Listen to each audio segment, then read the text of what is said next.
Imana nimwe, Imana y'ukuri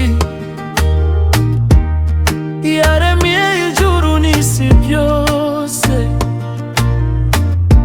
izindi zivugwa zose si Imana. Iyo Mana yonyine tugomba gusenga.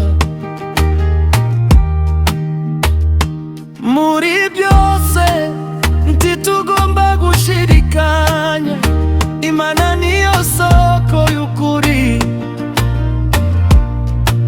Yaremye imisozi, amazi n'inyenyeri, ijuru n'isi byose biri mu maboko yayo.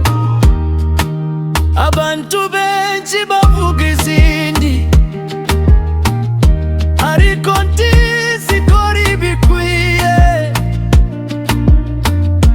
Imana y'ukuri niyo itanga ubuzima, itanga amahoro, itagira urugomo. Imana nimwe, Imana y'ukuri yaremye ijuru n'isi byose,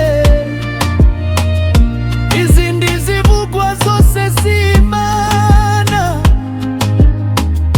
Niyo Mana yonyine tugomba gusenga. Dusenge dusabe, twemere ijambo ryayo, ntituyoborwe n'ibinyoma by'abantu. Kugira ukwizera, kugira umutima w'umutima, nibyo bituma Imana ikunda muntu.